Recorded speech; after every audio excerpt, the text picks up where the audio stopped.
Hey Bards, I saw the ratings went down last week. Nothing to do with your footy team? With my footy team, mate, they should be up this week after that lovely performance by me last week.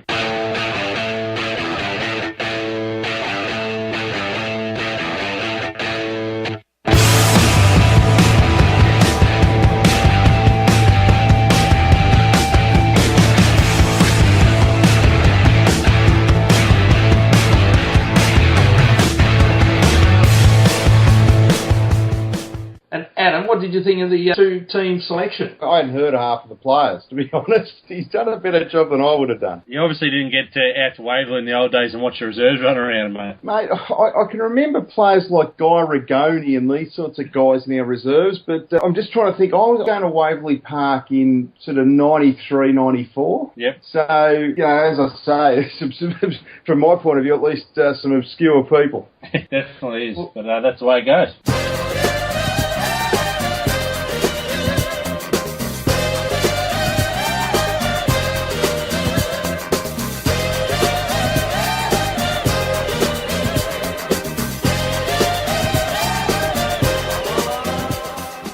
Talking in 1993, Adam, we set Bards a task last week. Yeah. He's got to review round 11, 1993, in lieu of the fact there was no game last week. It was the bye. So, Bards, over to you. Scores. All right, mate. Round 11, 1993, saw the Hawks take on Essendon on Monday, the Queen's birthday, at Waverley Park. Unfortunately, I've got to say the scores were 12-14, 86 Hawthorn to 17-14, 116 Essendon. Goal kickers first, mate. The great man was performing when no one else really did. Jason Dunstall, he managed a lazy 5, poor output from him, probably below his average. 2 to Paul Hudson, 2 to Darren Pritchard, 2 to Darren Jarman, and 1 to a young man just running around in his second season by the name of Shane Crawford. I was at that game, the first time I ever saw Hawthorn get beaten, and I remember seeing a young Joe Masiti and a young James Hurd and thinking they were going to be fairly good players for Essendon. That was the year of the baby bombers. It was indeed, mate. I reckon I was there as well, and apparently we went into the game without Johnny Platten, who had been injured, done an ankle in the State of Origin on the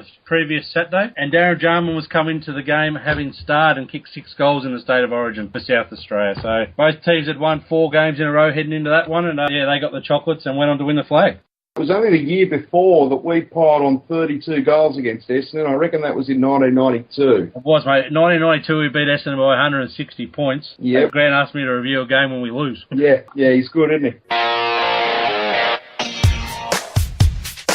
Let's go. And so our best players, depends which way we look at it, having not been able to recall the game exactly, but going off the stats, Darren Jarman was up top in the ratings points. Someone's obviously gone back and done Dream Team scores for these games. Darren Jarman had 22 with 5 tackles. Ben Allen had 26 possessions in the middle. Dunstall, obviously, with the 5 goals was pretty handy. And a young bloke by the name of Glenn Nugent had 23 possessions, more than likely on the wing. Yeah, he was a flying wingman who could chop the ball up like nobody else. Yeah, well, I know he's had 23 possessions, but only 70 rankings points, so I think he must have been kicking it all over the joint as usual. Well, clearly he deserved the point because you put him in your team last week. Well, that's exactly right. And interesting, at the very bottom of the list for disposals, this bloke had 2 kicks and 1 handball, no marks, no hit-outs, no other troubling of the stats man, Chris Langford. I'm hoping that he was injured at some stage during the game. Not that I recall, mate. I don't recall Langers ever getting an awful lot of the football, but he could spoil just about any full forward without any problem at all. But yeah, he did get a lot of the ball, Langers. Noticing at the other end that Paul Salmon kicked 4 goals, having taken 7 marks, and James Hurd had 4 as well, so he's probably playing on one of those two, or a combination of both. Yeah, probably Salmon, I would say, because Salmon in those days was a stay-at-home full forward for Essendon. That's correct. Well, excellent job, Bards. You've filled in the void, and normal transmission will resume next week with a review of the Hawthorn Carlton game. Beautiful. I'll be doing the review as per normal.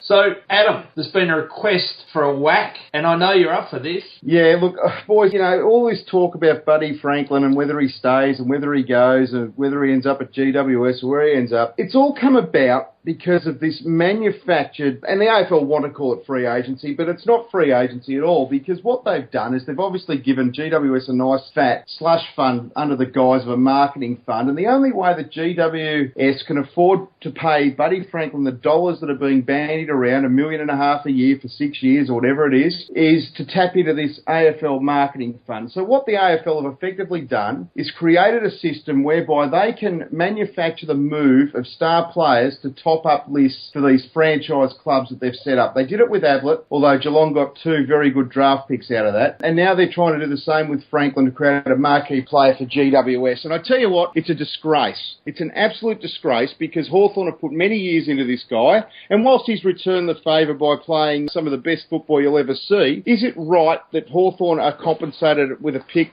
somewhere between 17 and 20, depending on where we finish on the ladder this year? Boys, I think not.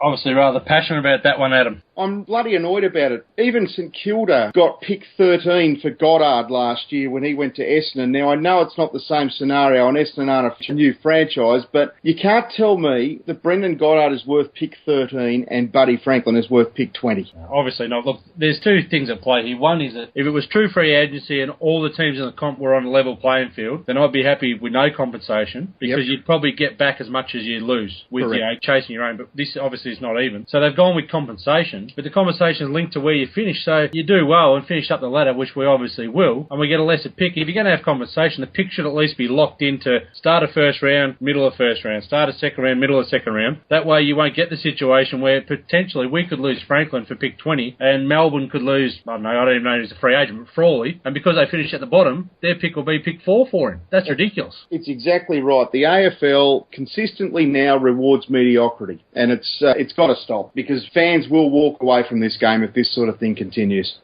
Hopefully Mark Evans can have some sort of influence down there and maybe calm Vlad down a bit and make a bit more sense than what we're getting at the moment. Yeah. I like the suggestion that someone made on one of the forums that you should be compensated the pick that you actually picked the player for. So in our case, it would be pick 5. Does that mean if Essendon had lost James Hird for free agency, they would have got picked 79? Yep. Sounds good. Yeah, I do see the idea that could have some merit as well, but we'll see what happens. I think there's a bit more to play out in this one yet, and we'll see what happens. Of course, the flip side is that Richmond would have got pick 2 for Richard Tambley. The pick 3 or whatever he went. Try to see it my way. Do I have to keep on talking till I can go on? While you see it your way, run a risk of knowing that our love may soon be gone. We can work it out. We can work it out. All right, Bards, well, it's that segment we're always waiting for, that one that you can't wait to say those words. From the back line. All right, Grant, from the back line. A little bit different this week, mate. Something special. So listen up and listen good. All right, the back line. Strats, Lake, Goo. The halfbacks, Gibbo, Birch, and Mitchell. He doesn't have a nickname, just Mitch. Centre lines, Izzy, Hodgie, and Hilly. Half forwards are Gunstall, Franco, and Berger. Poppy, Ruffy, and Bruce on the forward line. The rucks are Bales, Sully, and Jordo. Interchange, Haler, Simo, Duray, A, and Shielzer. So into the side, Bailey and Gunston, and going out, Cheney and Grimley. And I'm sure our dedicated bunch of listeners will know what that all means, Bards. I'll figure it out. If not, they'll read it in the paper in the morning. How are we going to win this one, guys? Because we're playing Carlton, that's normally enough, isn't it? They haven't beaten us in the last 9. I don't see any reason why they'd beat us this time. Think the run might open us up? No. They're running these little forwards. It looks good against average sides, and whenever they come up against a good side, they go missing. Little blokes won't win your games when the pressure's on against a good side, so they need a mix, and they haven't really got it. I know Waite kicked a few goals last week, but yeah, I think we've got them covered in the middle, which is probably their strength. I think we're just as good as them there. We're stronger up forward, and our backline's coming together nicely. So yeah, I think all things being equal, we should run away with it. Well, Jared Waite wasn't playing on Brian Lake last week either, to be fair, and I think Lake will get him this time. Bryce Gibbs plays very well against ordinary sides. The only 2 Carlton midfielders I'm genuinely worried about are Judd and Murphy. Heath Scotland's a good player, but I agree with Bards. I think we've got them covered pretty much on every line. All right, so margin, Wedders? 7 goals. Bards? 44 points. Ooh, all right. Well, I'll go 5 goals. I just hope one of us is right. All right. Well, on that note, nice short, sharp show because it's a Friday night game. So go Hawks. Go Hawks. Put on your best dress, darling. Can't you see the